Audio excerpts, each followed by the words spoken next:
Rebirth of mysterious princess. Episode 21। Netra अपने कमरे में किसी क्वीन की तरह बैठी हुई थी। उसके हाथों में भरी वाइन की ग्लास थी, जिसे वो अपनी शातिर मुस्कान के साथ देखते हुए शेक कर रही थी।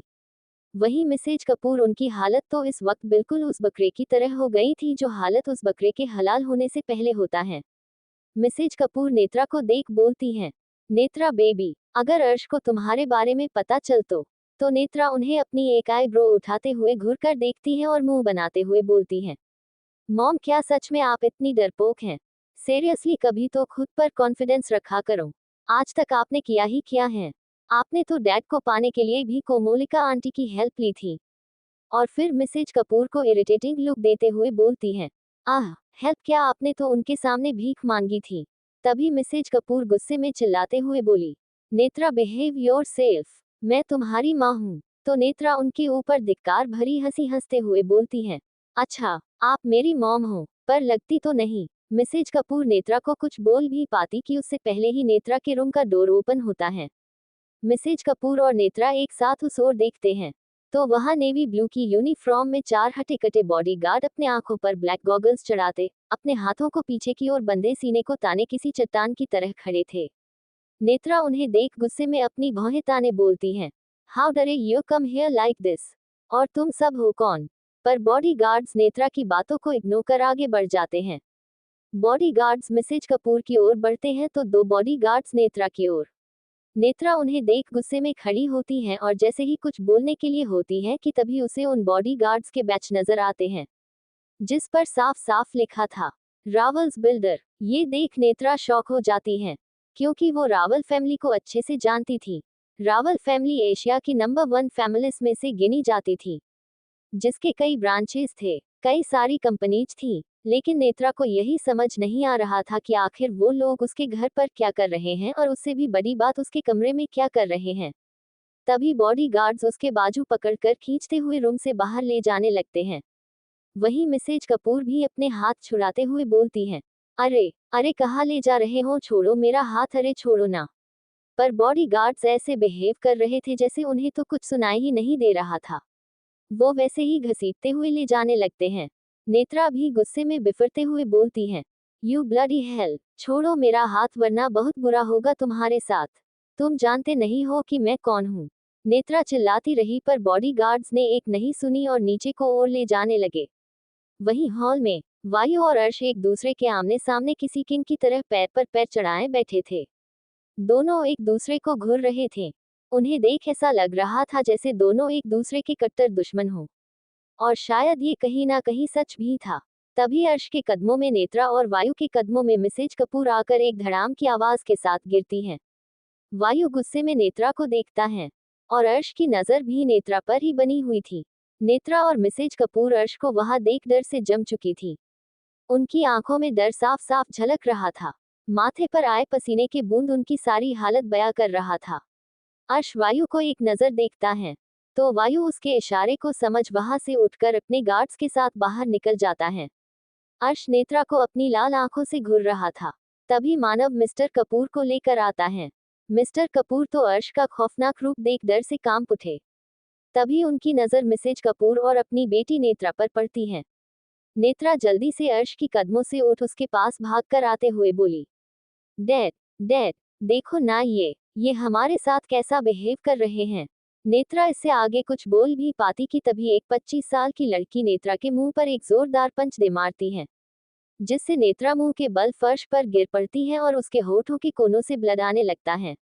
वो लड़की अपने पंजों के बल बैठकर गुस्से में उसके बालों की पकड़ लगभग नोचते हुए अपनी तरफ करती है, और अपने दांत पिसते हुए बोलती हैं, तुम्हारी हिम्मत कैसे हुई मेरी बहन पर अटैक करने की? इतना बोल वो लड़की, जिसका नाम दृष्टि रावल था, वो नेत्रा के गालों पर एक के बाद एक थप्पड़ों की बारिश करने लगी। मानव तो दृष्टि रावल को देख पूरी तरह फ्लैट हो चुका था। उसका दिल दृष्टि के बोल्ड लुक को देख तालियां बजाने का कर रहा था। वही अर्श, वो अभी भी किसी शैतान के राजा की तरह अपने पैर पर पैर चढ़ाए नेत्रा को देख रहा था। मिसेज कपूर अर्श के पैरों में गिरते हुए बोलती हैं, प्लीज अर्श, मेरी बेटी को छोड़ दो, उससे जो हुआ गलती से हुआ और इसमें तुम्हारी पत्नी की भी गलती है। उनका इतना बोलना हुआ ही था कि तभी उनके गाल पर एक जोर तमाचा आकर लगता है। ये तमाचा किसी और ने नहीं बल्कि मिस्टर कपूर ने जड़ा था। मिस्टर कपूर मिसेज कपूर को घिन भरी नजरों से देखते हुए बोले, मैंने कभी ये नहीं सोचा था कि तुम इतनी गिरी हुई होगी। शर्म करो, मिस्टर जैन ने अपना बच्चा खो दिया तुम्हारी वजह से, तुम्हारी इस बेशर्म बेटी की वजह से। और फिर हल्के भरे गले के साथ बोलते हैं, अरे आज तक मैंने सोचा था कि शायद तुम पैसों के अलावा सिर्फ मुझसे प्यार करती हो, बस मजाक में पैसों के पीछे भागने की एक्टिंग करती हो। पर नहीं, मेरा ये भरम तुम दोनों माँ बेटी ने आज दूर कर दिया। और फिर गुस्से में बिफरते हुए मिसेज कपूर को उनकी बाजू से पकड़ झकझोरते हुए बोले, अरे तुम्हारी वजह से मैंने अपनी बेटी को कभी प्यार नहीं दिया, यहाँ तक कि उसे कभी नजरें उठाकर भी नहीं देखा कि आखिर मेरी बेटी दिखती कैसी है। मिस्टर कपूर के आंखों में आंसू आ चुके थे, वो उसी तरह उन पर बरसते हुए बोले, अरे सावी, के बाद मुझे लगा था कि शायद तुम मेरी बेटी की अच्छी माँ साबित हो गई, पर मुझे क्या पता था कि तुम खुद मुझे मेरी बेटी से अलग कर दोगी। और एक बार फिर गुस्से में उबलते हुए बोले, सब तुम्हारी सोची समझी चाल थी। तुमने मेरे पैसे के लिए उस कोमोलिका के साथ मिलकर मेरी सावी को मार डाल। इतना बोल वो कुछ सोचते हुए बोले, अरे नहीं नहीं, मेरे पैसे नहीं, मेरी सावी के पैसों के लिए तुमने अपने झूठे प्यार के जाल में मुझे फंसाकर मेरी सावी से अलग कर दिया। तभी अर्श गरजते हुए बोला, इनफ इज इनफ, आप लोगों के ड्रामे की वजह से मैं आप लोगों को छोड़ नहीं दूंगा। अर्श के चिल्लाने से मिस्टर कपूर अपना सर झुका लेते हैं, क्योंकि मानव ने उन्हें सारे प्रूफ के साथ सब कुछ बता दिया था और वो अर्श को भी अच्छी तरह जानते थे कि अर्श क्या चीज है। तभी अर्श दृष्टि को रोकता है, जो बिना रुके नेत्रा के गालों पर थप्पड़ों की बरसात करा रही थी। दृष्टि एक बार अर्श को गिरती है, जैसे अपनी जलती निगाहों से पूछ रही हो, तुमने मुझे रोका क्यों? पर अर्श तो अर्श था, वो उसे इग्नोर कर नेत्रा को देख गुस्से में चिल्लाते हुए बोला, तुम्हारी हिम्मत कैसे हुई मेरी जान को हट करने की? आखिर उसने तुम्हारा बिगड़ा ही क्या था? तुम्हारी वजह से मैंने अपनी लाइफ की सबसे बड़ी खुशी खो दी, अपना बच्चा खो दिया, जिसे अब तक मैंने फील भी नहीं किया था। तुम सब ने मिलकर उसे मुझसे छीन लिया। और अपने गुस्से को दबाते हुए बोला, पर मेरा बच्चा तुम्हारी वजह से नहीं, किसी और की वजह से मुझसे दूर हुआ है, पर तुम्हें मेरी वाइफ को इस हालत में पहुंचने की सजा जरूर मिलेगी। इतना बोल अर्श मानव की ओर देखता है, तो मानव अपना सर हाँ में हिलाकर बाहर निकल जाता है। वही दृष्टि का गुस्सा अभी कम नहीं हुआ था। भले ही दृष्टि पिया की सगी बहन नहीं थी, पर वो वायु को अपना सगा भाई मानती थी। वो उसकी जान था और पिया वायु की जान थी। दृष्टि और वायु ने हमेशा दूर से ही पिया को सेफ रखा। भले उन्हें बाद में पता चला कि पिया ने अर्श से शादी कर ली, पर फिर भी दोनों अपनी बहन के लिए हमेशा फिक्रमंद रहते थे। इसलिए वायु ने पिया के कॉलेज में एडमिशन ली और यहाँ तक कि उसने गौतमी से भी गेमिंग फोरम पर अपनी नजदीकियां बढ़ाई, पर वायु इस बीच गौतमी का यूज नहीं करना चाहता था, इसलिए उसने गौतमी से दूरी बना ली। पर दृष्टि से ये बात छुपी नहीं थी कि उसका भाई क्या करना चाह रहा है। तभी मानव भी डीसीपी के साथ अंदर आता है और नेत्रा की तरफ इशारा कर बोलता है, ये रही। पुलिस को देख नेत्रा अर्श के पैरों में गिर रोते हुए बोली, प्लीज अर्श, प्लीज ऐसा मत करो, मेरी पूरी लाइफ खत्म हो जाएगी। मैंने जो किया उसमें तुम्हारी वाइफ की भी गलती थी। उसने और शिविका ने मिलकर मुझे मारा था, इसलिए मैंने ये सब किया, और उसने मुझसे तुम्हें छीन लिया। नेत्रा कुछ आगे बोल पाती उससे पहले ही अर्श गुस्से में दांत पिसते हुए बोला, क्या कहा तुमने? लिटिल रैबिट ने तुमसे मुझे छीन लिया, पर मैं तुम्हारा था ही कब? मैं बचपन से लेकर आज तक और मरते दम तक बस अपनी लिटिल रैबिट का था और रहूंगा। नेत्रा गिड़गिड़ाते हुए बोली, प्लीज अर्श, मुझे माफ कर दो प्लीज। पर अर्श वो तो अपने पहले के अवतार में आ चुका था, उसकी आंखों में किसी को भी बख्शने का 1% भी नजर नहीं आ रहा था। तभी दृष्टि डीसीपी को अपनी आंखें दिखाते हुए बोली, अब किस मुहूर्त का इंतजार कर रहे हैं आप डीसीपी साहब? दृष्टि के कड़े लहजे को सुन डीसीपी जल्दी से नेत्रा को घसीटते हुए वहां से ले जाने लगता है। नेत्रा चिल्लाते रह जाती है, पर ना मिसेज कपूर उसकी बात सुनती है और ना मिस्टर कपूर। अर्श गुस्से में अपनी मुठिया कसते हुए बाहर निकल जाता है। दृष्टि मिसेज कपूर और मिस्टर कपूर को ऐसे घूरती है जैसे वो उनका खून पी जाए, और वहां से निकल जाती है। मानव तो दृष्टि को देख अपने गर्दन में हाथ फिरा कर पाउट बना सांस छोड़ने लगता है और खुद भी उसके पीछे पीछे चल पड़ता है। वही जैन पैलेस वायु अपने हाथों में गन पकड़े एक आदमी के सर पर ताने खड़ा था। वायु का एक पैर उस आदमी के कंधे पर था, जो लगभग उस आदमी के कंधे को अपने लेदर शूज से मसल रहा था।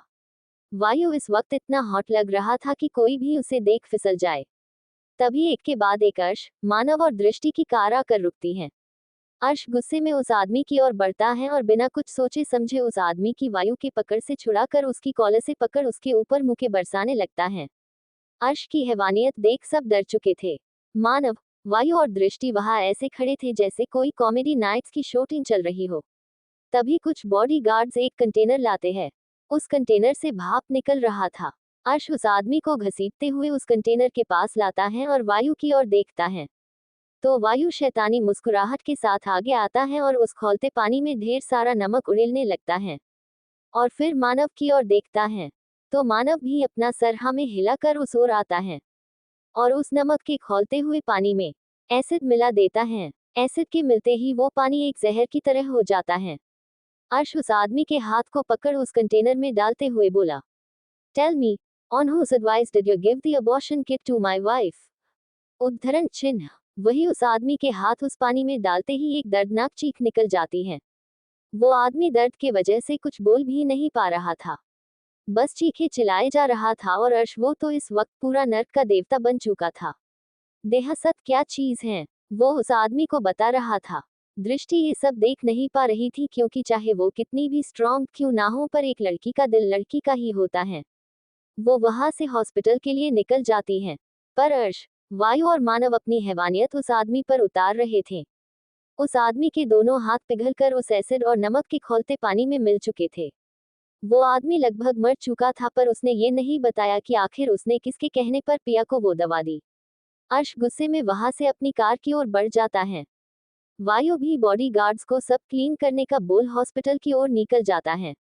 मानव अर्श की हालत देख परेशान होते हुए उसके पीछे भागता है। वही हॉस्पिटल में दादी और दादू अब तक हॉस्पिटल पहुंच चुके थे। पिया की हालत देख दादी दादू के गले से लग रोते हुए बोली, आखिर हमारे बच्चों ने किसी का क्या बिगाड़ा है जो उन्हें उनकी खुशियों को पाने से पहले उसकी कीमत चुकानी पड़ती है। दादू की भी आंखों में आंसू थे। आखिर कई सालों बाद अर्श की खुशियां उसे मिली थी और जब उन्हें एक करने की सबसे बड़ी डोर आई तो उसके दुनिया में आने से पहले ही वो डोर तोड़ दी। सब किसी के चेहरे पर दर्द था। धीरे धीरे रात हो जाती है। तभी एक साथ दो कार्स हॉस्पिटल के सामने आकर रुकती हैं। दो कार्स के बोनट एक दूसरे के सामने सामने थे। हॉस्पिटल के सामने दो कार्स बिल्कुल आमने सामने आकर रुकती हैं। एक साथ कार्स का डोर ओपन होता है।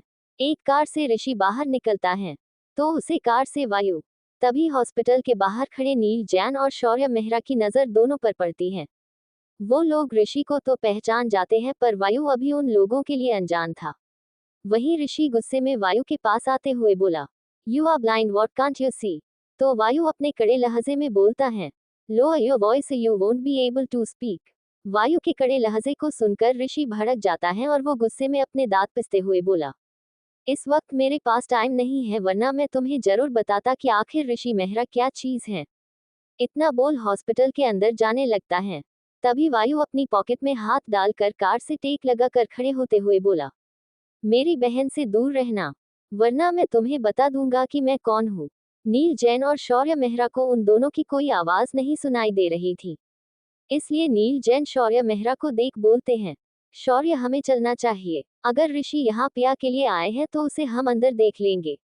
शौर्य मेहरा गुस्से में ऋषि को देखते हुए बोलते हैं, अगर इसने मेरी बच्ची के साथ कुछ भी गलत करने की कोशिश की तो मैं इसे छोड़ूंगा नहीं। इतना बोल शौर्य मेहरा पिया के वार्ड की ओर चले जाते हैं। नील जैन भी एक नजर ऋषि को देख वहां से शौर्य मेहरा के पीछे निकल जाते हैं। वहीं वायु के मुंह से बहन वर्ड सुनकर ऋषि के जाते हुए कदम रुक जाते हैं और वो कंफ्यूजन से वायु की ओर मुड़ पूछता है, एक्सक्यूज मी, क्या कहा तुमने? तो वायु अपने ही एटीट्यूड में बोलता है, लगता है तुम्हारे कान खराब हो चुके हैं, मैंने कहा मेरी बहन से दूर रहना। तो ऋषि अपने गुस्से को दबाते हुए बोला, ना मैं तुम्हें जानता हूँ ना तुम्हारी किसी बहन को। इतना बोल ऋषि पिया के वार्ड की ओर चला जाता है। ऋषि को जाता देख वायु बिना किसी भाव के हॉस्पिटल के अंदर चला जाता है। वहीं एक सुनसान इलाके में अर्श की कार इस सुनसान इलाके में आकर रुकती है। अर्श अपनी कार से बाहर आता है। वहीं कुछ दूरी पर 4 लोगों के ग्रेव बने हुए थे। अर्श की हालत इस वक्त इतनी खराब थी कि अगर उसे कोई देख ले तो वो अपनी आंखों पर भरोसा नहीं कर पाता कि एशियन किंग अर्श जैन इस वक्त एक लूटे हुए इंसान की तरह। अर्श के बाल पूरी तरह से बिखर कर उसके माथे पर आ गए थे। बेतरकीबी से खुले शर्ट के बाजू, शर्ट के 2 बटन खुले, चेहरे पर दर्द और तड़प। अर्श इस वक्त बिल्कुल वो अर्श लग रहा था जब उसने अपनी ईशानी माँ और आयशा माँ के साथ पिया को हमेशा हमेशा के लिए खो दिया था। अर्श अपने लड़खड़ाते कदमों से उस ग्रेव के पास आता है और एक लिली के फूलों से ढके ग्रेव के पास जाता है और उस ग्रेव के पैरों के पास बैठते हुए उस ग्रेव से लिपट जाता है। अर्श उस ग्रेव को पकड़े रोते हुए बोला, मम्मा क्यों मेरे साथ ही ऐसा क्यों होता है? सब मुझे अकेला छोड़कर चले जाते हैं मम्मा। आप भी मुझे छोड़कर चली गई, ईशानी माँ भी चली गई और अब मेरा बेबी भी मुझे छोड़कर चला गया। अर्श उस ग्रेव से लिपटते हुए टूटी आवाज में बोलता है, मम्मा आखिर मैंने किसका बुरा किया है? क्यों सब मुझसे मेरी खुशियां छीनने आ जाते हैं? क्यों मम्मा क्यों? अर्श उस ग्रेव के पैरों में लेटकर रोने लगता है। ऐसे ही कुछ देर रोने के बाद अर्श उस ग्रेव के पैरों पर चूमते हुए बोलता है, मम्मा आपको पता है मेरा बेबी आने वाला था। आप दादी बनने वाली थी मम्मा और ईशानी माँ नानी बनने वाली थी मम्मा। ये सब बोलते बोलते एक बार फिर अर्श का गला भर आता है। वो उसे भरे आवाज के साथ बोलता है, पर शायद मेरा बेबी मुझसे नाराज था मम्मा। वो मुझसे बहुत नाराज था, इसलिए तो उसने मुझे अपने आने तक की खुशी नहीं दी और आप लोगों के पास चला गया। और फिर अपने आंसू पे शिकत करते हुए बोला, मेरा बेबी आप लोगों से कुछ ज्यादा ही प्यार करता था, इसलिए वो डैड के मिलने से पहले ही चला गया आपके पास। देखना जब वो आएगा ना तब मैं उससे बहुत शिकत करूंगा, पर प्यार भी बहुत करूंगा मम्मा। इतना बोल अर्श एक बार फिर उस ग्रेव पर लिपट गया।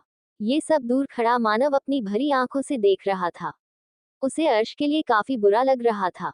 जिस अर्श जंग को कोई नहीं हरा सकता, आज उसके अपनों ने उसके बच्चे को छीन कर हरा दिया, तोड़ दिया उसे। मानव को इस वक्त ईवान की याद आ रही थी, पर इस वक्त ईवान आउट ऑफ सिटी था और अभी उसे ये सब बताना ठीक नहीं था। मानव आगे बढ़ अर्श के कंधों पर हाथ रखता है तो अर्श अपना सर उठाकर ग्रेव को देखता है, जो काफी खूबसूरती से सजा हुआ था। अर्श से जब बर्दाश्त नहीं होता तब वो अपनी बाहें फैलाकर जोर से चिल्लाता है, लिटिल रैबिट। उस सुनसान इलाके में अर्श की दर्द भरी आवाज गूंज उठी थी। हर तरफ से बस एक ही गूंज उठ रही थी, लिटिल रैबिट, लिटिल रैबिट। उधर हॉस्पिटल में पूरा माहौल गर्म था। ऋषि हक्का बक्का वायु को देख रहा था। बिल्कुल वही हाल दादी और दादू का था और इससे कहीं गुना बुरा हाल शौर्य जैन का था, जो वीआईपी एरिया से कुछ दूरी पर खड़े थे। वायु अपनी कठोर आवाज में बोलता है, कहा था ना मेरी बहन से दूर रहना। मैं अच्छे से जानता हूँ कि तुम अपनी माँ की तरह बिल्कुल नहीं हो, पर मैं फिर भी तुम्हें अपनी बहन से दूर रखना चाहता हूँ।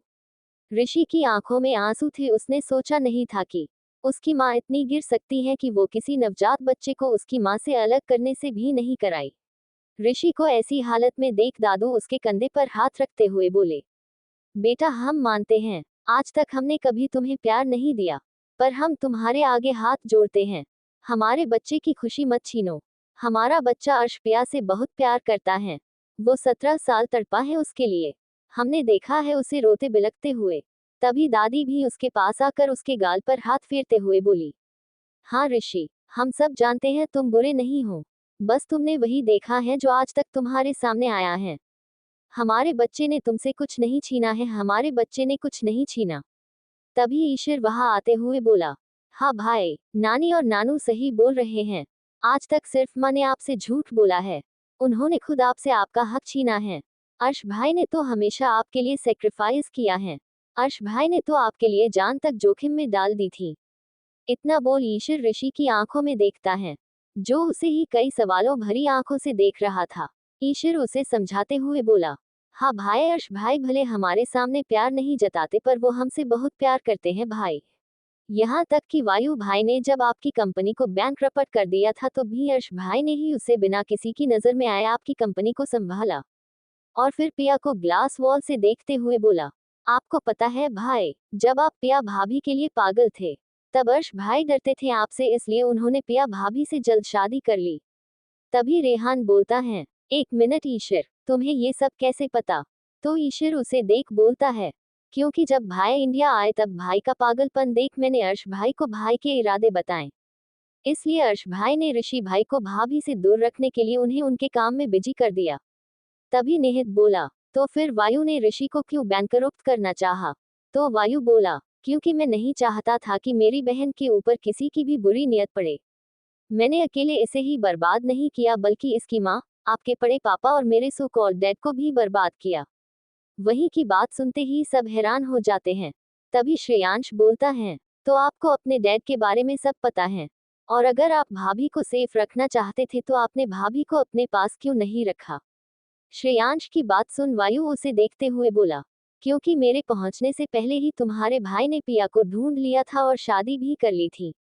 और रही मेरे डैड की बात, तो वो बस मेरे नाम के डैड हैं। बहुत नफरत करता हूं मैं उस इंसान से।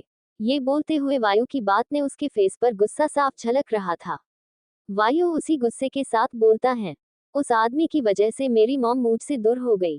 सब खत्म कर दिया उस आदमी ने। मेरी 5 साल की बहन जिसने अभी तक अच्छे से जीना भी नहीं सीखा था, उसे छीन लिया उस आदमी ने। वायु को गुस्से में देख शिविका उसका माइंड डाइवर्ट करने के लिए बोलती है, तो फिर अगर आप लिटिल रैबिट को सबसे दूर रखना चाहते थे तो आपने भाई से लिटिल रैबिट को दूर क्यों नहीं किया, क्यों रहने दिया भाई के पास।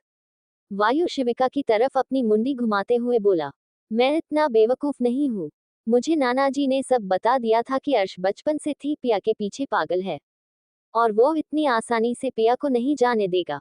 और रही उसकी सेफ्टी की बात, तो मैंने उसके लिए ही दिल्ली यूनिवर्सिटी में एडमिशन लिया ताकि पिया हर वक्त मेरी नजरों के सामने रहे। वायु की बात सुन श्रीशा और गौतमी एक साथ बोलती हैं, ओह तो तुम वही कॉलेज वाले वायु रावल हो। तो वायु गौतमी को देख अपना सर हाँ में हिला देता है। गौतमी एक बार फिर कंफर्म करने के लिए बोलती है, वायु Rawal the famous hacker and gaming developer. तो इस बार वायु के होठों पर एक प्यारी सी स्माइल आ जाती है, पर वो अपनी स्माइल को छुपाते हुए बोला, हाँ मैं वही वायु रावल हूँ। वायु की बात सुन गौतमी ऐसे मुंह बनाती है जैसे करेले को देखकर करेले की डाइट करने वाला बनाता है, और फिर बोलती है, अच्छा वो मैं तो इसलिए पूछ रही थी क्योंकि श्री को आपके जैसे सपनों का राजकुमार चाहिए था। इसलिए पूछा क्योंकि लगा नहीं था कि आप हमारे भाभी के भाई निकलोगे। गौतमी की बात सुन वायु का मुंह बन जाता है और दृष्टि वायु की शकल देख मुस्कुराने लगती है। वही रेहान श्रीशा को घूर रहा था, जिसे देख श्रीशा मासूम सा फेस बना लेती है। उधर शौर्य मेहरा को तो जैसे सांप सूंघ गया था। उन्हें कितने सालों बाद पता चला था कि उनका बेटा जिंदा है, पर उन्हें खुशी से ज्यादा दुख हो रहा था कि उनका खुद का बेटा उनसे नफरत करता है। वो बेसुध से वहां से जाने लगते हैं। नील जैन भी उनके पीछे भागते हैं। अभी वो कुछ दूर गए ही थे कि तभी शौर्य मेहरा अपने दिल पर हाथ रख दर्द से तड़पने लगते हैं। नील जैन जल्दी से उनके पास जाकर उन्हें संभालते हैं और डॉक्टर्स को बुलाने लगते हैं। एक डॉक्टर और 3 वार्ड बॉय भागते हुए आते हैं और उन्हें अपने साथ स्ट्रेचर पर लेटाकर वार्ड की ओर भागते हैं। वहीं पिया के वार्ड के बाहर अब बिल्कुल शांति थी। सबको अर्श के आने और पिया के होश में आने का इंतजार था। तभी विक्रांत रावल और उनकी बहू सुलेखा रावल वहां आते हैं। दादाजी विक्रांत रावल को देख खड़े होते हैं, तो विक्रांत रावल उनसे मुंह फेरते हुए वायु से बोले, वायु हमारी प्रिंसेस कहाँ है बेटा। तो वायु उन्हें अपने हाथों से वार्ड की ओर इशारा करता है। विक्रांत रावल उस ओर बढ़ जाते हैं। वही सुलेखा रावल दादी और दादू को देख अपना सिर झुका लेती हैं और खुद भी पिया के वार्ड की ओर बढ़ जाती हैं। विक्रांत रावल पिया को देख अपना हाथ ग्लास विंडो पर रख बोलते हैं, हमारी प्रिंसेस की ये हालत करने वाले को नर्क की मौत देना वायु। उद्धरण चिन्ह। सुलेखा रावल भी पिया की ऐसी हालत देख रोने लगती हैं। कितनी कोशिशों के बाद तो पिया उन्हें मिली थी, और अब जब मिली तो ऐसी हालत में।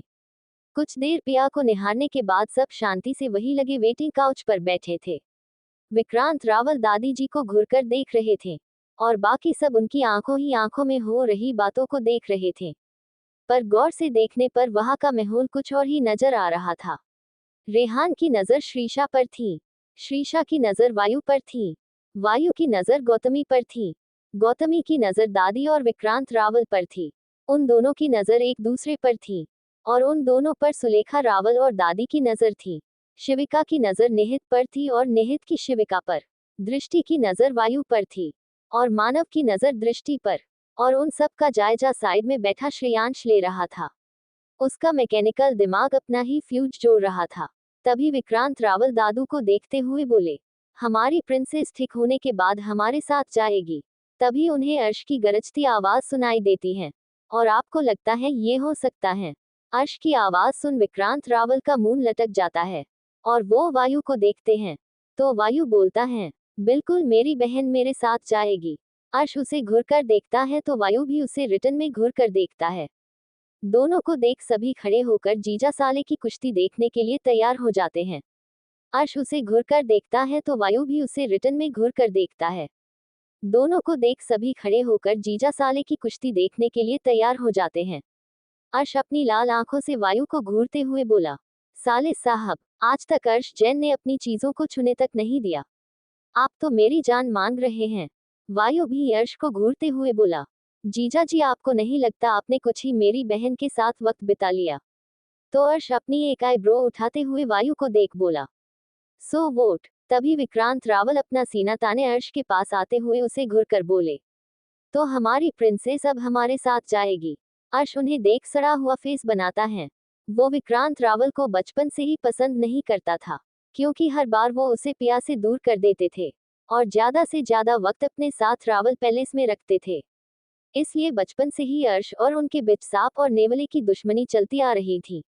अर्श को मुंह बनाता देख विक्रांत रावल गुस्से में भड़कते हुए बोले, सतेंद्र, देख रहे हो अपने पोते को, आज भी इस नालायक की अकड़ नहीं गई। इस पर सभी मुस्कुरा देते हैं। तो दादू उनके पास आते हुए बोले, ये कहो कि तुम दोनों नहीं सुधरे। तो विक्रांत रावल दादू को घूर कर देखते हैं। तो दादू भी इस बात पर मुस्कुरा देते हैं। तभी वायु सीरियस एक्सप्रेशन के साथ हर्ष की आंखों में देखते हुए बोला, अर्श, आई एम सीरियस। मैं अपनी बहन को सब कुछ बताना चाहता हूँ। हम सब उसके बगैर रहे हैं। तो वायु की बात बीच में काटते हुए अर्श बोला, ओके, तुम बता देना, पर वो कहीं नहीं जाएगी। और वैसे भी आप सबको आदत है उससे दूर रहने की, पर मुझे नहीं।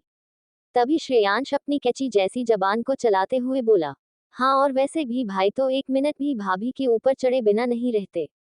वो इससे पहले कुछ और बोल पाता, उसे अपने ऊपर सबकी घूरती नजर फिल होती है और वो उसे फील कर अपनी बत्ती सी चमकाते हुए सबको देखने लगता है।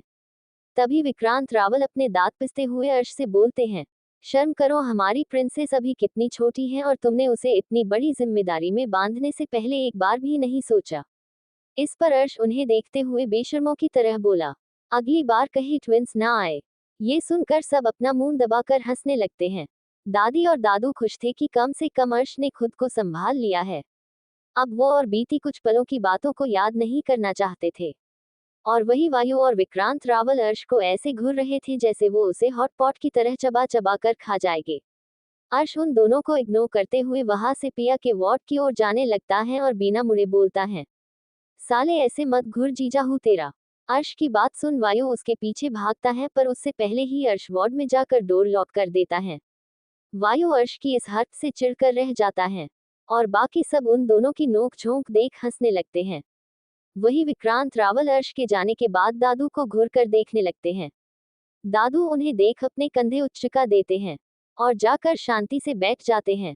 तभी गौतमी अपना क्यूट का फेस बनाते हुए विक्रांत रावल के पास आती है और उनका हाथ पकड़े हुए बोलती है, अंकल प्लीज हमसे हमारी लिटिल रैबिट को दूर मत करो। हम सब लिटिल रैबिट से बहुत प्यार करते हैं। वो भाई की और हम सब की जान है, प्लीज। गौतमी की इतनी क्यूट रिक्वेस्ट सुन वायु उसे अपनी प्यार भरी नजरों से देखने लगता है। तभी दृष्टि उसके पास आते हुए बोली, वायु, क्यों ना हम पिया के साथ साथ गौतमी को भी अपने साथ ले चलें। दृष्टि की बात सुन वायु उसे घूर कर देखता है तो दृष्टि अपनी आंखें मटकाते हुए बोली, अच्छा आइडिया है ना। वायु उसकी बात सुन मुंह बनाकर सामने गौतमी को देखने लगता है। वही गौतमी की बात सुन विक्रांत रावल प्यार से बोलते हैं, बच्चा, हम भी अपनी प्रिंसेस को अपने पास कुछ वक्त के लिए रखना चाहते हैं, पर तुम्हारा अड़ियल भाई वो एक नंबर का शैतान है, हर वक्त मुझे अमरीश पुरी बना देता है। विक्रांत रावल की बात पर सब हंस देते हैं। कुछ देर ऐसे ही बातें करने के बाद सब पैलेस के लिए निकल जाते हैं, क्योंकि दादी और दादू की तबीयत वैसे भी ठीक नहीं रहती थी। तो श्रेयांश दादी और दादू के साथ पैलेस चला जाता है। रेहान भी श्रीशा के साथ पैलेस के लिए निकल जाता है। निहित शिविका को अपने साथ लेकर निकल जाता है।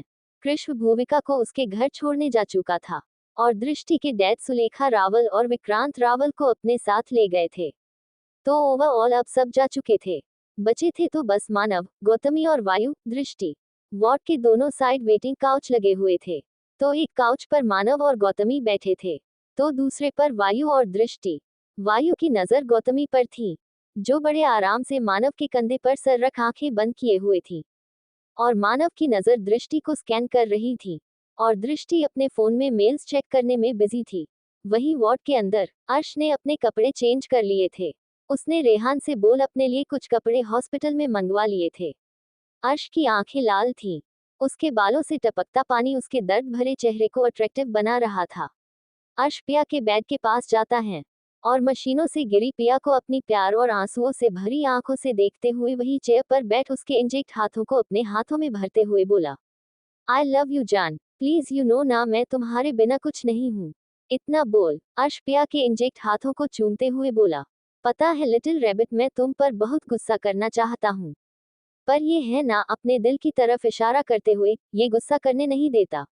अगर आज तुम्हें कुछ हो जाता तो पता नहीं मैं क्या कर जाता। और फिर पिया को देखता है।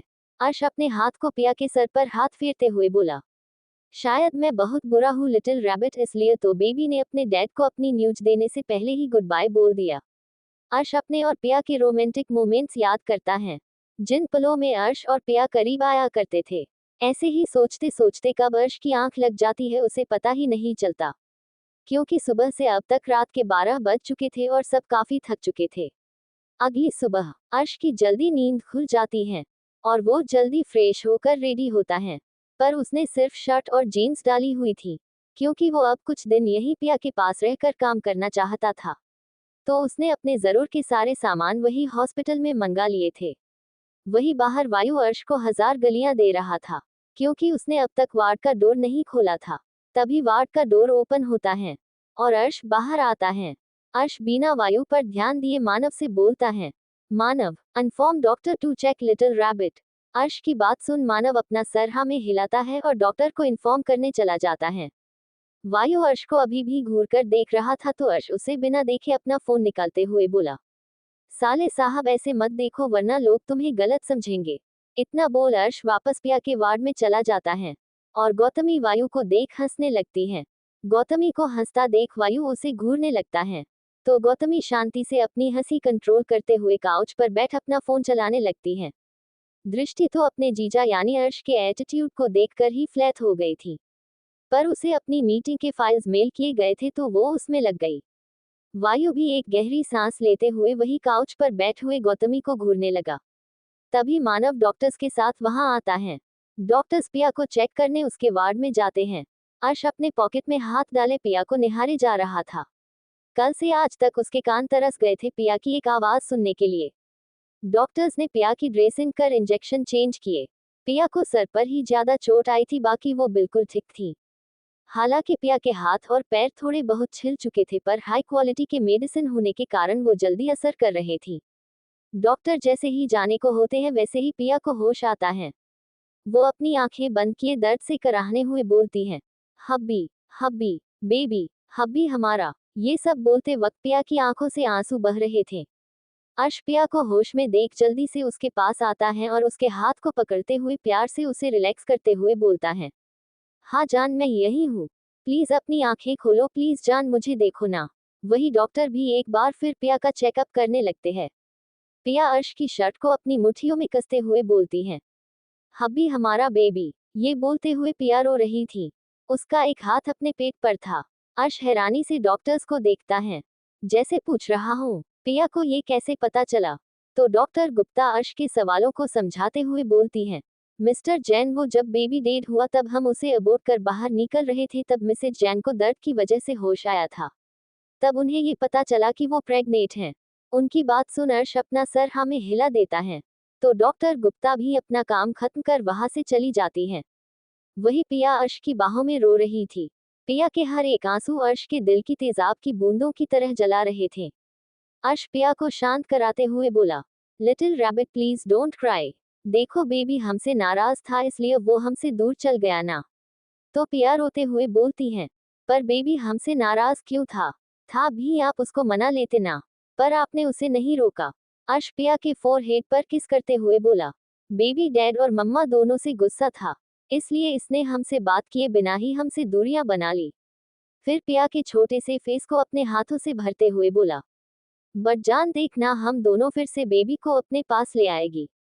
तब हम उससे पूछेंगे कि आखिर वो हमें छोड़कर क्यों चला गया। इस पर पिया कुछ नहीं बोलती, बस अर्श को पकड़कर रोती रहती है। वही ग्लास विंडो से बाकी सभी उन्हें देख रहे थे। सबकी आंखें नम हो चली थी पिया की हालत देख। गौतमी पिया को देख बोलती हैं, आई विश लिटिल रैबिट वापस पहले की तरह हो जाए। तो मानव बोला, हाँ, और एक बार फिर बिग बॉस के फेस पर वही खुशी बिखर जाए।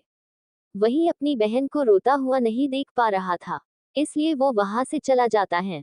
और दृष्टि पिया को अर्श की बाहों में सुबकते देखते हुए बोलती है, पिया अर्श से बहुत प्यार करती है ना। दृष्टि की आवाज सुन मानव पिया को देखते हुए बोलता है, हम बहुत ज्यादा। तो दृष्टि उसकी तरफ देखती है। दोनों एक दूसरे की आंखों में देख रहे थे। गौतमी तो दोनों को इस कदर एक दूसरे को खोया हुआ देख अपनी आईब्रोज चढ़ाते हुए मन ही मन बोलती है, वाह लगता है एक और भाभी मिल गई। अच्छा है पर भगवान जी ये मेरे साथ ना इंसाफी है, सबको मिल जाए मेरा सैया कब मिले गा, मुझ नन्ही जान को भी मेरे मजनू से मिला दो। और जाकर काउच पर बैठ जाती है। तभी वायु कॉफी के मग लेकर आता है। उसकी सबसे पहली नजर गौतमी पर पड़ती है, जो काफी थकी हुई लग रही थी। वायु उसे कुछ देर देखता है और फिर उसकी ओर बढ़ जाता है और उसके आगे कॉफी मग बढ़ा देता है। गौतमी अपना सर उठाकर सामने देखती है तो वायु अपने एक्सप्रेशन लेस चेहरे के साथ उसे ही देख रहा था। गौतमी मुंह बनाकर मन ही मन बोलती है, लगता है इस इंसान को हंसना नहीं आता है।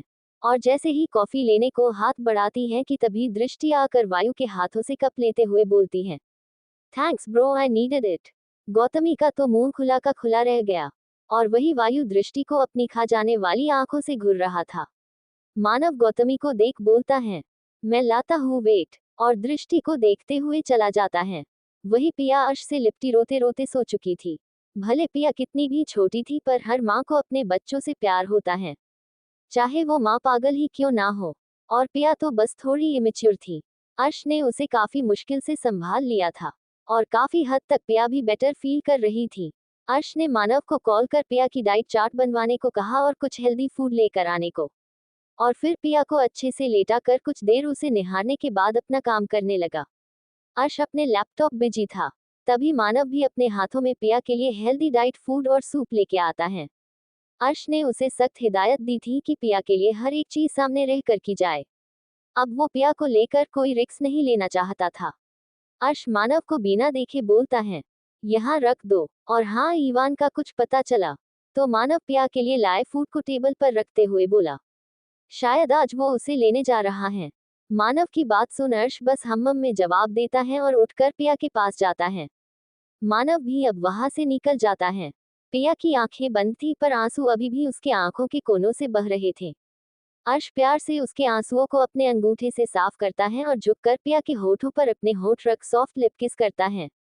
पिया नींद में भी अर्श की प्रेजेंस को फील कर अपना लेफ्ट हैंड उठाकर अर्श की कॉलर को पकड़ अपने करीब खींचती है। अर्श भी अपने हाथों से पिया के छोटे से फेस को सहलाते हुए और डीपली किस करने लगता है। अब तक पिया की नींद पूरी तरह टूट चुकी थी। पिया को एक बार फिर अपने बेबी की याद आ जाती है। उसके आंखों से आंसू बहने लगते हैं। अर्श पिया के आंसुओं को देख उससे अलग होता है और अपने परेशान आंखों से पिया को देखते हुए बोलता है, लिटिल रैबिट क्या हुआ, कहीं दर्द हो रहा है क्या। I am sorry little rabbit, मुझे ऐसे। इसके आगे अर्श के मुंह से एक शब्द में तक नहीं निकल पाता क्योंकि पिया ने उसके होठों पर अपने होठ रख किस करना शुरू कर दिया था। अर्श तो कुछ देर के लिए फ्रिज हो चुका था। तभी पिया अचानक से अर्श के लिप्स पर बाइट कर लेती है, जिससे अर्श की सिसकियां निकल जाती हैं और वो पिया को घूर कर देखता है। तो पिया अपनी मासूम नजरों से अर्श को देखते हुए बोलती है, मैंने हमारा बेबी खो दिया इसलिए ना आप मुझे अब लिटिल रैबिट बुला रहे हो। पिया की बात सुन अर्श एकटक पिया को देखने लगता है पर फिर उसे समझाते हुए बोला, नो जान ऐसी बात नहीं है। पर पिया उसकी बात काटते हुए बोली, नहीं ऐसा ही है, आप मुझसे नाराज हैं क्योंकि अगर मैं अकेले वहां नहीं जाती तो हमारा बेबी हमारे पास होता। ये सब बोलते वक्त पिया एक बार फिर रोने लगती है। अर्श पिया को शांत कराने की कोशिश करता है। पिया खुद को दोष दे रही थी कि उसकी वजह से उनका बेबी उन्हें छोड़कर चला गया पर वो उसे कैसे समझाए कि उसके एक्सीडेंट से पहले ही उनका बेबी इस दुनिया से जा चुका था। अर्श काफी ट्राई करता है पर पिया शांत नहीं होती तो अर्श गुस्से में पिया को डटाते हुए बोला, इनफ लिटिल रैबिट, बस बहुत हुआ, अब चुपचाप ये सूप पियो और मेडिसिन लेकर रेस्ट करो। It's my order. अर्श के सख्त आवाज को सुन पिया सहम जाती है पर वो खुद के आंसू को रोक अपना फेस दूसरी तरफ कर देती है। अर्श पिया को ऐसे देख एक गहरी सांस लेकर छोड़ते हुए पिया की तरफ सूप से भरा स्पून आगे करता है पर पिया अपना फेस दूसरी तरफ कर देती है। अर्श एक बार फिर पिया की तरह स्पून बढ़ाता है पर पिया का वही रिएक्शन रहता है। इस बार अर्श गुस्से में पिया बोलता है, लिटिल रैबिट डोंट प्रोवोक मी। अर्श के कड़े लहजे को सुन पिया मुंह बनाते हुए सूप पी लेती है, पर एक बार भी अपना सर उठाकर अर्श को नहीं देखती, जिस वजह से अर्श का भी मुंह बन जाता है। अर्श पिया को सूप पिलाकर मेडिसिन देता है और चुपचाप आराम करने का ऑर्डर देता है। पिया बस उसकी बातें सुन रही थी, पर कोई रिएक्ट नहीं कर रही थी, जो अर्श को खुद पर गुस्सा करने के लिए काफी थी। आगरा, मोहब्बत की एक खूबसूरत दुनिया। ईवान अपनी कार से टिककर अपने पॉकेट में हाथ डाले, आंखों पर सन ग्लासेस चढ़ाए सामने देख रहा था।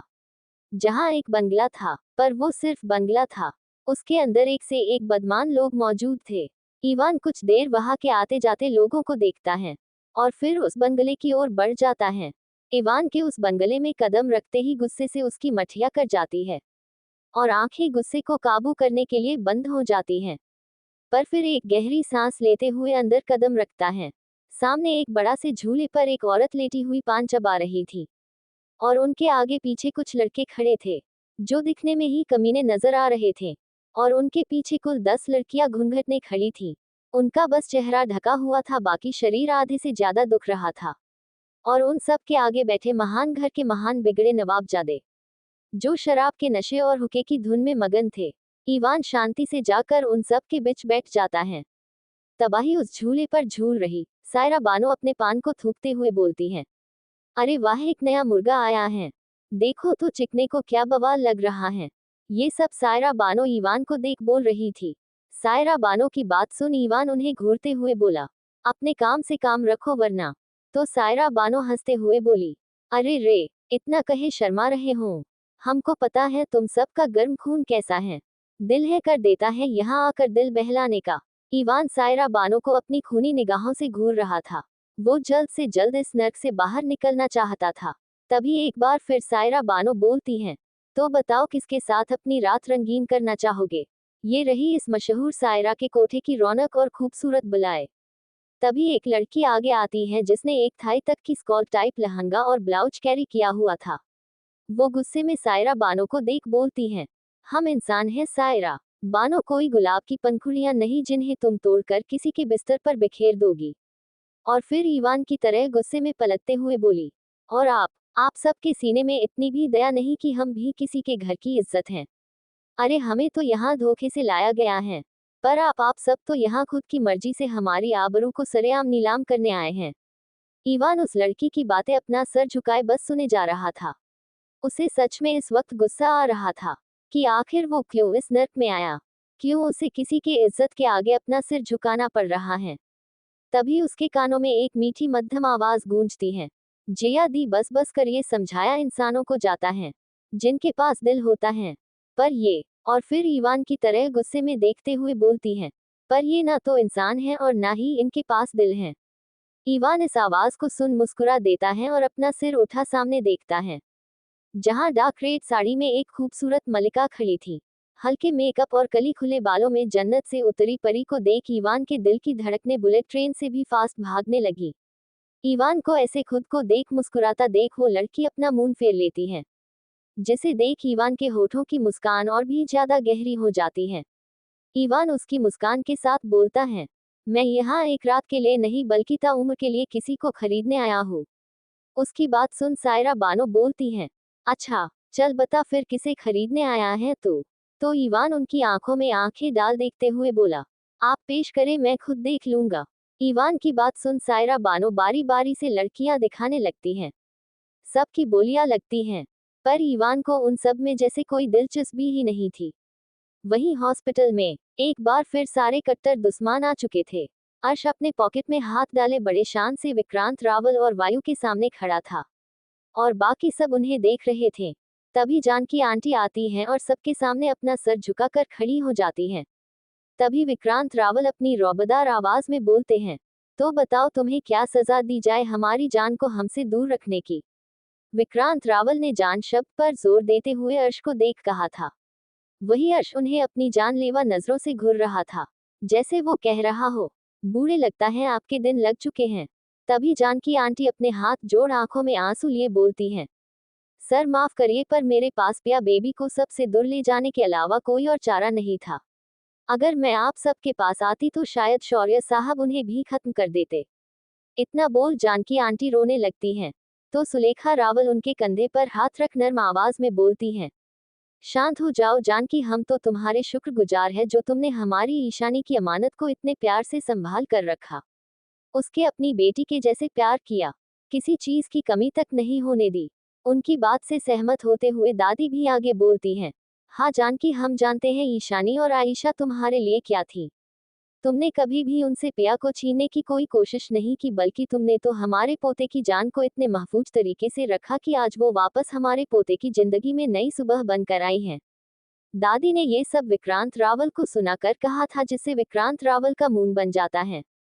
तभी श्रेयांश अपने हाथों में फ्लावर कर बुके पकड़े आता है और सबको साइड प्लीज करके पिया के वार्ड के अंदर चला जाता है। सब अपना मुंह खोले उसे देख रहे थे।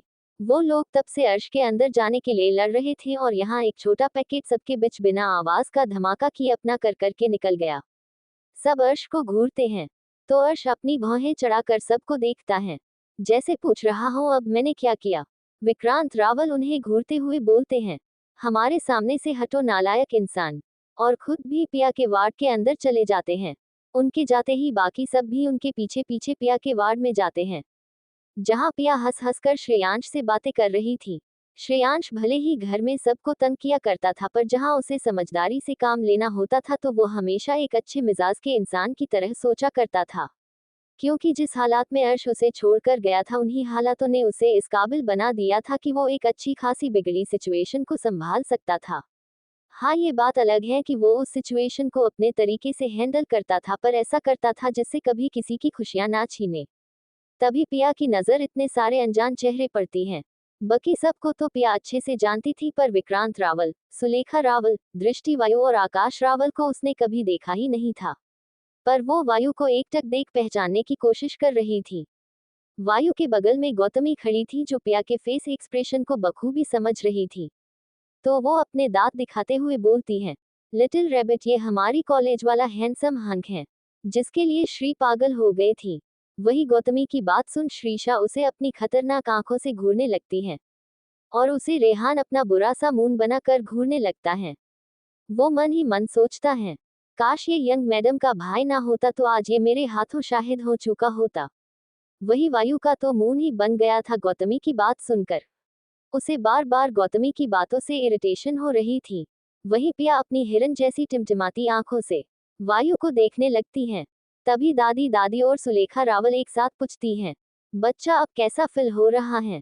पिया दोनों की आवाज सुन उन दोनों को देखने लगती है, फिर कंफ्यूजन से दादी से बोलती हैं, अभी ठीक हूँ दादी। पिया ये सब बोल रही थी दादी से, पर नजर सुलेखा रावल पर बनी हुई थी।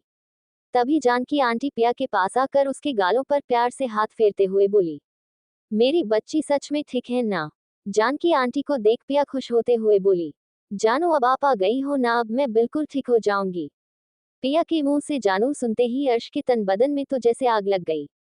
वो अपने दांत पिसते हुए पिया को घूर रहा था, जो उसे एक बार भी पलके उठाकर देख तक नहीं रही थी। सब पिया से मिलते हैं, पर अभी भी पिया के दिमाग में वायु और बाकी लोगों को लेकर सवाल चल रहे थे। वही पिया को देख विक्रांत रावल, आकाश रावल और सुलेखा रावल को ईशानी की याद आ गई थी। सबकी आंखों में एक नमी बनाई थी, क्योंकि पिया की आंखें बिल्कुल ईशानी की तरह थी, जिसमें ईशानी का अक्स झलक रहा था। तभी जानकी आंटी पिया से प्यार से बोलती हैं, पिया मेरी बात ध्यान से सुनना, फिर जो तुम कहोगी वो हम सुनेंगे। पिया जानकी आंटी को ऐसे देख सवालिया नजरों से पूछती हैं, क्या हुआ जानू। तो जानकी आंटी एक नजर सबको देख पिया को देखती हैं, जो अपनी मासूम नजरों से उन्हें ही देख रही थी।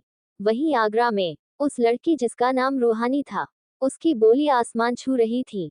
सब उसके लिए खुद को भी बेच देना चाह रहे थे, पर ईवान ने सबके इरादों पर पानी फेर रूहानी को 2 करोड़ में खरीद लिया। सायरा बानो खुशी हंसते हुए बोलती, वह और ये छमिया हुई इस चिकने की। और फिर ईवान सायरा बानो को चेक साइन कर देते हुए बोलता है, अच्छे से तैयार करना इससे, बस आधा घंटा उसके बाद सुहागरात होगी इसकी।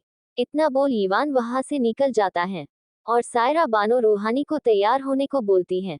जानकी आंटी पिया को देखते हुए बोलती हैं, बेटा तुम मेरी नहीं बल्कि रावल खानदान की बेटी हो। और फिर विक्रांत रावल, आकाश रावल, वायु, सुलेखा रावल, दृष्टि की ओर इशारा करते हुए बोलती हैं, ये सब तुम्हारा परिवार है बेटा। मैं तो बस एक आया थी तुम्हारी, मैं तुम्हारी माँ ईशानी दी की अमानत को ऐसे नहीं देख सकती थी। और तुम्हें तो भगवान ने पहले ही अर्श बाबा के लिए भेजा था। पिया हैरान भरी नजरों से जानकी आंटी को देखती रहती है क्योंकि उसे समझ ही नहीं आ रहा था कि आखिर यहाँ हो क्या रहा है। तभी सुलेखा रावल पिया के पास बैठते हुए प्यार से बोलती है, पिया बेटा मैं तुम्हारी मामी हूँ और वो तुम्हारे मामा आकाश रावल की तरफ इशारा करते हुए आकाश। तो आकाश रावल मुस्कुराते हुए पिया के पास आते हैं और मुस्कुराते हुए बोलते हैं, हेलो माय लिटिल रैबिट। उनकी बात सुन पिया मासूमियत से पूछती है, आपको कैसे पता कि मैं लिटिल रैबिट हूँ? तो विक्रांत रावल उसके पास आते हुए बोले, क्योंकि आप हमारी शहजादी की राजकुमारी हैं, जिसे एक अगडू बागर बिल्ले ने लिटिल रैबिट का नाम दे दिया था जब आप बहुत छोटी थी तब। विक्रांत रावल की बात सुन सब हंसने लगे और अर्श उन्हें अपनी खतरनाक आंखों से घूर रहा था। वहीं पिया अपनी हिरनी जैसे आंखों से उन्हें टुकुर टुकुर देख रही थी। उसे कुछ समझ ही नहीं आ रहा था। तभी दादी पिया की दूसरी साइड जाकर बैठते हुए बोली, बेटा हम तुम्हें समझाते हैं, तुम रावल खानदान और इंडिया की फेमस डांसर ईशानी रावल की बेटी हो। ये सुनते ही पिया की भौहें सिकुड़ गई। वो बड़े ध्यान से उनकी बातें सुनने लगी। वही अर्श पिया के एक्सप्रेशन को बड़े ध्यान से देख रहा था। उसका दिल घबरा रहा था। तभी दादी आगे बोलती हैं, हाँ और तुम्हारे पिता शौर्य मेहरा हैं। आज से 22 साल पहले तुम ईशानी और शौर्य की जिंदगी में आई। तब हमारा परिवार बहुत खुश था। सब एक साथ थे। अर्श जो तुम्हारे पैदा होते ही तुम्हें अपनी जान मानने लगा था। वो हमेशा तुम्हें अपने करीब रखता। हमारी बहू आयशा तुम्हें बचपन से अपनी बड़ी बहू मानने लगती थी। ये सब बोलते बोलते दादी की आवाज नम हो चली थी। सब कुछ अच्छा चल रहा था, सब खुश थे। पर तभी हमारी बेटी कोमलिका अपने पति ध्रुव और बेटे ऋषि को लेकर हमारे साथ रहने आई। ऋषि अर्श से 1 साल छोटा था और तब कोमोलिका के पेट में ईश्वर पल रहा था। ऋषि को बचपन में तुम पसंद आ गई थी, पर अर्श तुम्हें लेकर बचपन से पोजेसिस था, वो कभी भी तुम्हें खुद से दूर नहीं जाने देता था। पर धीरे धीरे हमारा घर बिखरने लगा। कोमोलिका ने ऋषि को अर्श के खिलाफ भड़काना शुरू कर दिया और फिर उसने मेरे बेटे नील और शौर्य को भी अपने बहकावे में लाकर उन्हें सबके खिलाफ कर दिया। हम सब नहीं जानते थे कि आखिर ये सब कब हुआ और कैसे हुआ। धीरे धीरे सब कुछ बिगड़ने लगा। पर तभी अचानक एक दिन ईशानी सावी शिविका की मां के साथ तुम्हें लेकर विक्रांत भाई साहब के घर जा रही थी और कोमोलिका ने शौर्य और नेत्रा की मां के साथ मिलकर हाईवे उनकी कार को टक्कर मार दी। टक्कर इतनी खतरनाक थी कि किसी का भी बचना नामुमकिन था। तभी आयशा के पास किसी अनजान औरत का कॉल आया और उसने उसे ईशानी और सावी की कार एक्सीडेंट के बारे में सब बताया। तब अर्श तुम्हारे जाने से गुस्सा था। वो कभी नहीं चाहता था कि तुम उसकी नजरों से भी दूर जाओ। और शायद उसका डर सच था। वो उस दिन तुम्हारे लिए पागल था। आयशा को जैसे ही ये खबर मिली वो हमारी छोटी बहू रागनी के साथ हाईवे की ओर भागी। पर शायद वो दिन हमारी जिंदगी का सबसे मनहूस दिन था। हमारे खुद के बेटे ने हमारी बहू को ट्रक से कुचल दिया और हमारी छोटी बहू को हाईवे से नीचे धक्का दे दिया। उस दिन हमारे सभी बच्चे अनाथ हो गए थे। हमारा 12 साल का अर्श टूटकर बिखर गया जब इसने अपने सामने 4 लाशों को खून से सना हुआ देखा। हमारा श्रेय सिर्फ 2 साल का था जब उसके बाप ने उसे उसकी दुनिया छीन ली।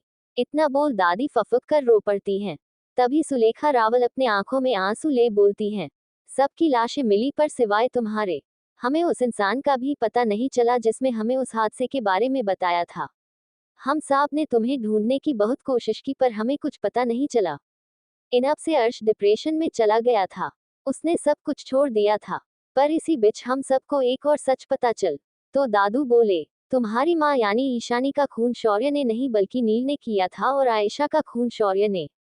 ये तब पता चला जब शौर्य और नील दूसरी शादी करके वापस आए और उन्होंने हमसे सारे रिश्ते तोड़ अपना हक मांगा। इसी बीच हमें कोमोलिका का सच पता चला, क्योंकि जैन फैमिली और रावल फैमिली की सारी प्रॉपर्टीज तुम्हारे नाम की गई थी। ये बात पता चलते ही कोमोलिक ने खुद अपना सारा सच सबके सामने रख दिया। और नील शौर्य से शादी करने वाली जो थी वो कोमोलिका के कहने पर थी। उन लोगों को जब पता चला कि शौर्य और नील के पास कुछ नहीं है तो वो उन्हें छोड़कर चली हुई। शौर्य और नील भी हमारे गुस्से को देख इंडिया छोड़कर चले गए और धीरे धीरे सब कुछ खत्म हो गया। तभी जानकी आंटी बोली, हाँ और मैंने ही उस एक्सीडेंट के बारे में आयशा मैम को बताया था पर बस मैंने उन्हें अपना नाम नहीं बताया। एक्सीडेंट के वक्त तुम कार से बाहर गिर गई थी और मैंने मौके का फायदा उठाकर जैसे तैसे तुम्हें वहां से निकल सबसे दूर लेकर चली गई। मुझे कोमोलिका के बारे में पहले ही पता चल गया था, पर मैं सब कुछ बता भी पाती उससे पहले ही उन्होंने मुझे किडनैप करवा लिया। उस वक्त श्रीशा भी उनकी कैद में थी। वो मुझे हर वक्त अपनी कैद में रख टॉर्चर करती थी। पर एक दिन मैं मौका देख वहां से भाग निकलनी, पर जब तक मैं ईशानी मैम को कुछ बता पाती तब तक बहुत देर हो चुकी थी। और मैंने तुम्हें वहां से लेकर सबसे दूर चली गई, क्योंकि मैं जानती थी कि अगर तुम उनके हाथ लग गई तो वो तुम्हें बिल्कुल नहीं छोड़ेगी। धीरे धीरे सब शांत हो गया, मैं वापस दिल्ली आ गई। तभी श्रीशा रोते हुए बोली, क्या इसलिए आप पिया को कहीं अकेले नहीं जाने देती थी? उसकी बात पर जानकी आंटी अपना सिर झुकाकर हाँ में सिर हिला देती हैं। पिया तो पूरी तरह से सनपट चुकी थी। उसकी आंखों से बस आंसू पानी की तरह बह रहे थे। क्या सच में उसका कोई परिवार था? क्या सच में खुद उसके पति के बाप ने उसकी मां को मार डाला? पिया अपनी आंसुओं से डब्बाए आंखों से अर्श को देखती है, जो उसे ही अपनी नम आंखों से देख रहा था। पिया जल्दी से अपने हाथ में लगे इंजेक्शंस को निकल कर उठने लगती है। सब उसे रोकते हैं, पर वो सबको अपनी लाल आंखों से घूरकर देखती है तो सब शांत हो जाते हैं।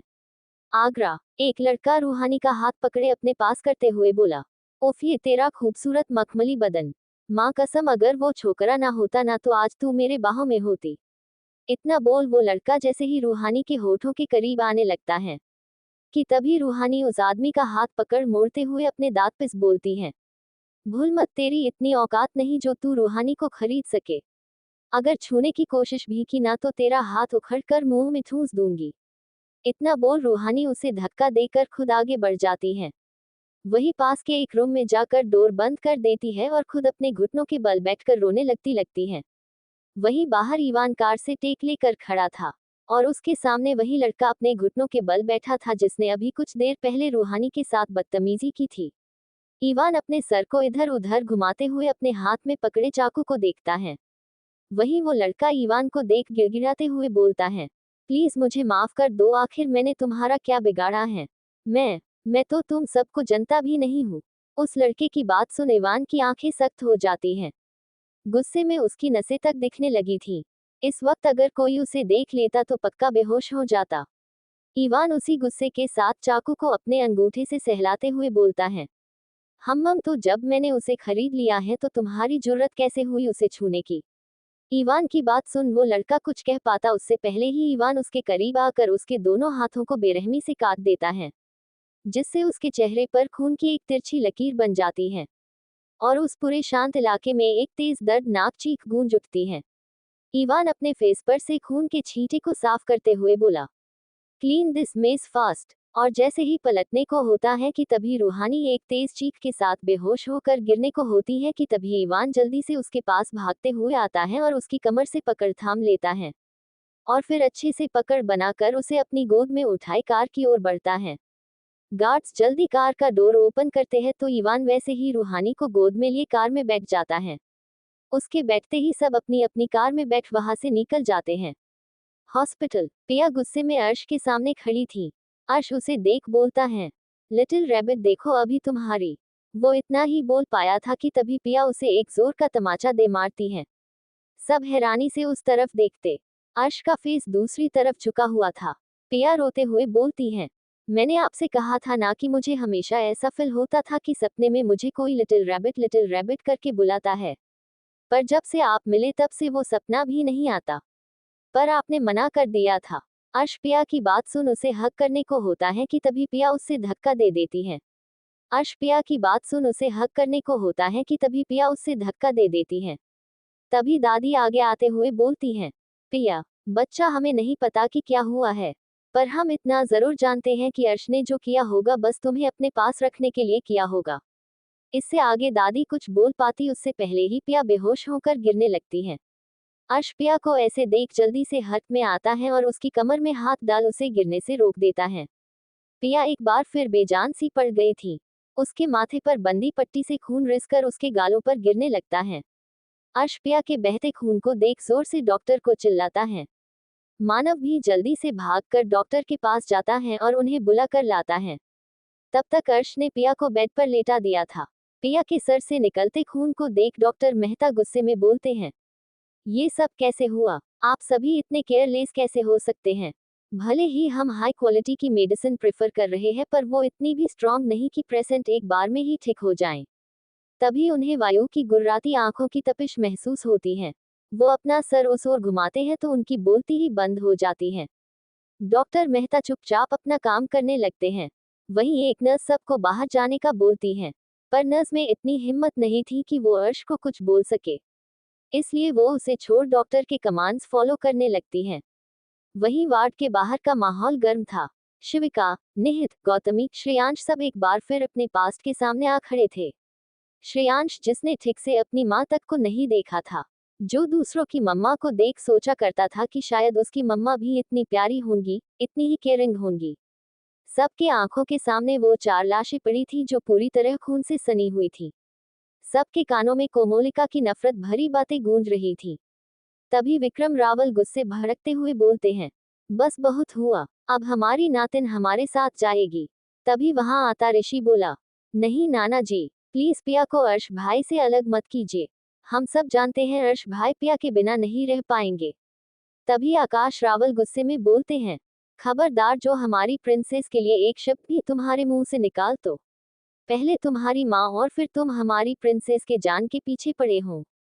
उनकी गुस्से से कही बातें सुन ऋषि अपना सिर झुकाकर बोलता है, नहीं नाना जी, मैं मानता हूँ कि मेरी माँ की वजह से बहुत कुछ बुरा हुआ है, और शायद मैं भी एक वक्त के लिए पिया को अपने पास कैद करने रखना चाहता था, पर अब नहीं, अब मैं चाहता हूँ कि पिया हमेशा अर्श भाई के साथ खुश रहे।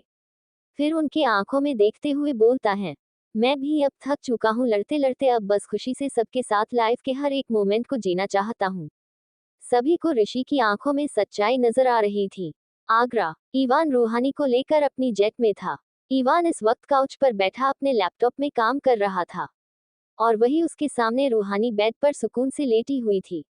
तभी अचानक उसे किसी के सुबकने की आवाज आती है, न न नहीं, प्लीज मुझे मत छुओ मैं। ईवान को पता चल जाता है कि ये आवाज रूहानी की है। वो जल्दी से अपना लैपटॉप साइड में रख रूहानी की ओर बढ़ता है, और एक झटके में रूहानी के ऊपर पड़ा ब्लैंकेट खींचकर हटा देता है।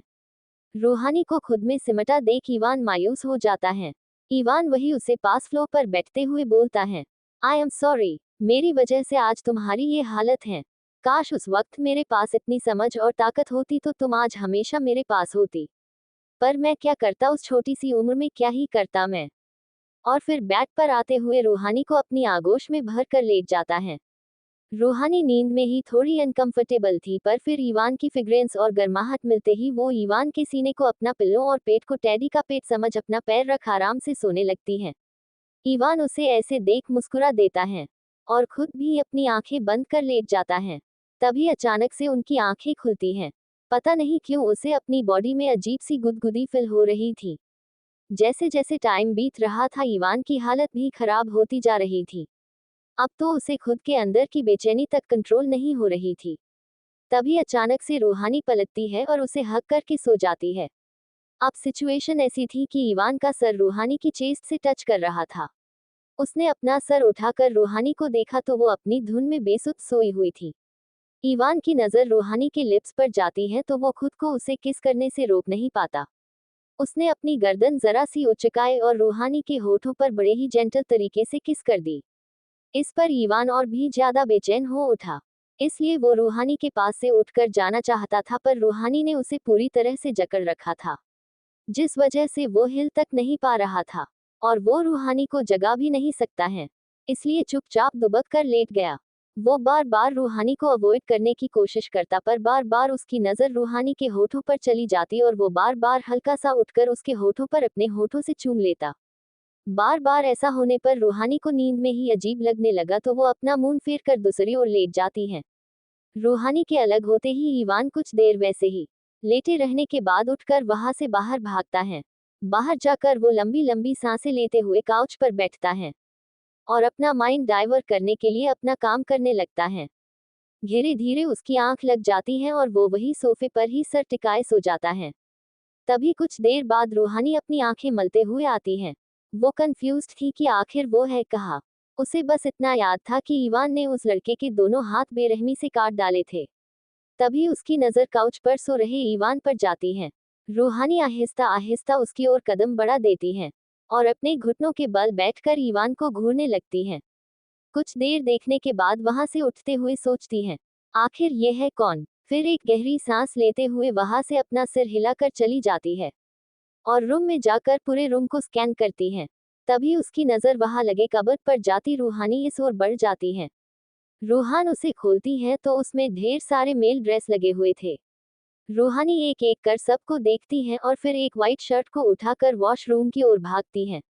रूहानी अंदर जाती है और अपने कपड़े निकल कर फेंकने लगती है और शावर ऑन कर उसके नीचे खड़ी हो जाती है। रूहानी अभी पानी से खेलते हुए नहा ही रही थी कि तभी इवान अपने कानों में ईयरफोन लगाए वॉशरूम के अंदर आता है। उसके एक हाथ में फोन था तो दूसरे में टॉवल पकड़े आगे बढ़ता है, तभी उसके कानों में पानी गिरने की आवाज आती है। इवान अपना सिर उठाकर देखता है तो उसकी आंखें हैरानी से खुली की खुली रह जाती हैं। कुछ देर पहले उसने रूहानी को पूरे कपड़ों में देखा था, तब उसका दिल गुर्दा सब बाहर आने को रेडी था और अभी तो उसके पूरे पुर्जे ब्रेक डांस करने लगे थे। गला सूख कर कांटा हुआ जा रहा था। Thank you for listening. Like और कमेंट करना ना भूलें और मोर स्टोरीज के लिए सब्सक्राइब करें। मिलते हैं नेक्स्ट वीडियो में।